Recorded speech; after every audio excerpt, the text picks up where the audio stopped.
Not sleeping sucks. Okay. Welcome. Episode 2 of Negronis with Nord. We've got a full house in the studio, aka my office here today. We've got Tim behind the camera, as always. We have Haley on the couch, which we also had last week. And we have Danye, who I'm going to film a Negronis with Nord with tomorrow. We also had my dog. I was gonna have Tim spin the camera around and show my adorable animal, but he's gotten bored with me already 30 seconds into this video and has walked away. We are left just with me. Hopefully you enjoyed the first episode. We don't know yet because we haven't published it. This week, we're gonna talk about Instagram. Talk about what are some of the things that are changing on the platform this year that you should be looking out for, you should be excited about, you should be worried about. First up, and this is something that is going to be very exciting for a lot of you, I'm sure you have heard, the chronological feed is coming back as an option. Now, we have talked about the algorithm on this show for as long as this show has been a thing, for what, 5 years?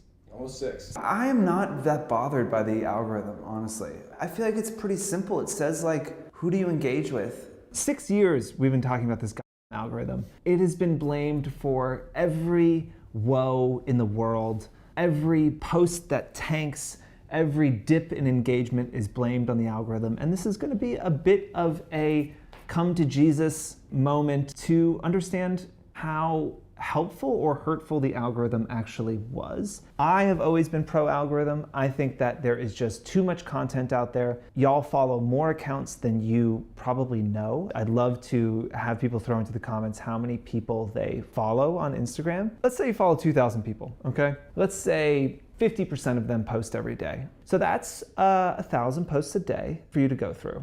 You know, if you spend 5 seconds or so on each post, that's 5,000 seconds. Tim, what's that in minute? How many minutes is that? 12 hours. 12 hours? 12 hours! 12 hours of scrolling, people! Check my math. Okay, we don't know. Tim's been, he's been out of the math game for a minute. Was he in there? Is he right? No, 13. I did the 13. 12, 13 hours. 13 hours! The chronological feed is going to be a complete and utter nightmare. And I think Instagram is literally releasing it just to shut everybody up, to prove that nobody wants it, and that the platform has grown to a level where the chronological feed just no longer is sustainable and it doesn't make sense. More broadly, we talk a lot on the show about taking responsibility. Danye and I were just talking before we started filming about owning your audience. And this is something that's come up a lot with Web3, and it's something we've talked about with why you should start a blog or a newsletter, right? So you can take that audience with you. Audience ownership is important, but I also think it's important to take ownership over the performance of your posts. I think that if your posts aren't doing well, that sucks to have this big following and to feel like you're pushed into doing reels and you're pushed into creating video, doing all of these things that you maybe don't want to do, that aren't natural to you, that aren't endemic to what you are used to doing. But the world is changing and tastes are changing. And I think the sooner you take responsibility and make a decision to say, I'm gonna do me, or I wanna be, getting the most engagement possible, and I'm going to chase that, and I am going to be a student of these platforms.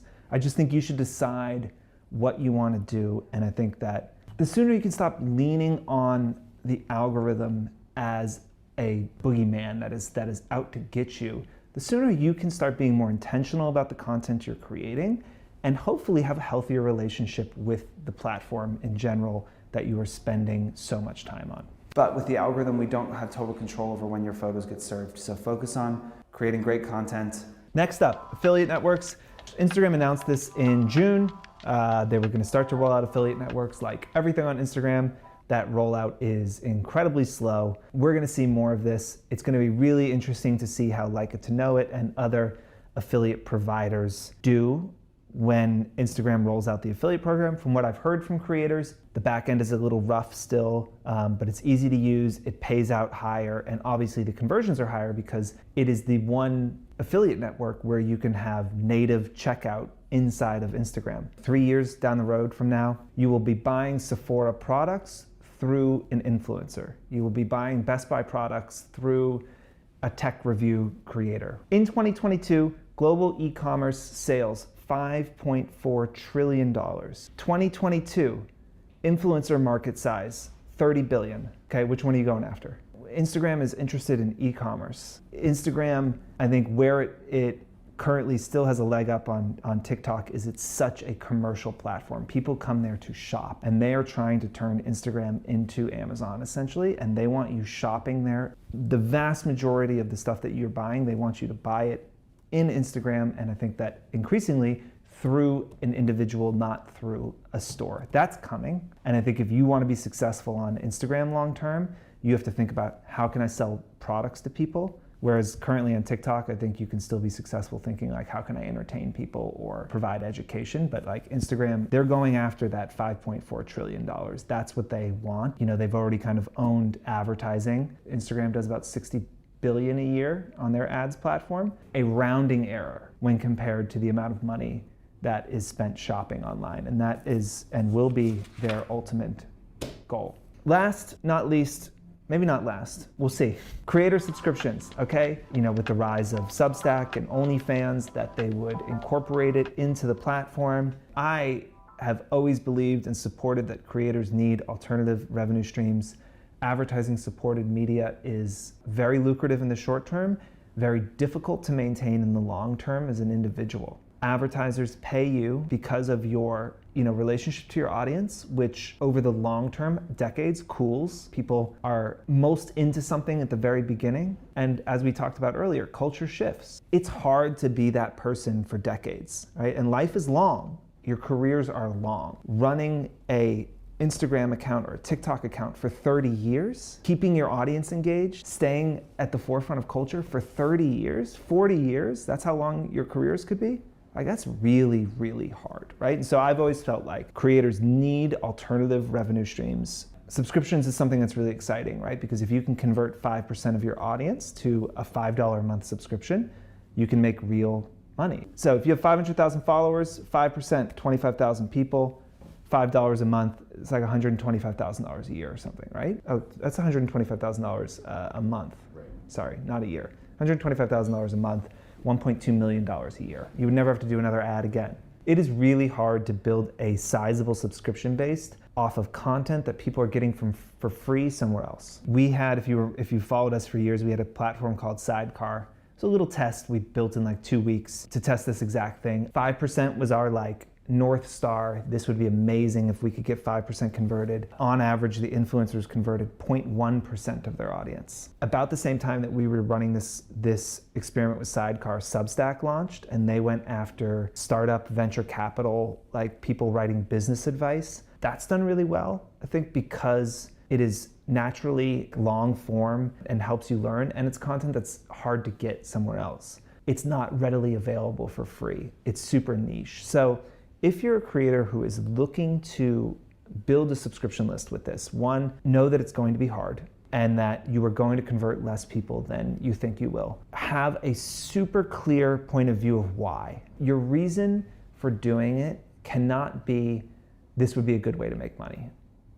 That's not interesting to your audience. You are selling to them, right? You're selling a new product, and that product could be deeper access to your life. I think that's gonna be a hard sell outside of like Kim K. I think if Kim was like, hey, I'm gonna be sharing a bunch of photos that I wouldn't share otherwise, I think a lot of her audience would probably pay for that. But for me, do you need like another photo of my dog? Probably not. So you have to think of a clear, why am I doing this? What is the person getting? $5 seems like nothing, but it's just the act of getting someone to like click on the button, put their credit card in and do it that is hard. It's not really the money so much. Again, Danye was mentioning part of the subscription is going to be that you can separate your engagement and your inbox, your DMs, from subscribers and non-subscribers. Lindsay Silberman, who's part of Sephora Squad, she has this relationship with her audience that's really tight. I think she could sell it and pitch it in a way that's like, hey, I'm overwhelmed by DM requests for product links and suggestions. You can pay $10 a month and I'll get back to you in 24 hours. That's like an interesting idea. But generally, make sure that the reason you are launching the subscription is something that is going to benefit for your audience, not just enrich you personally.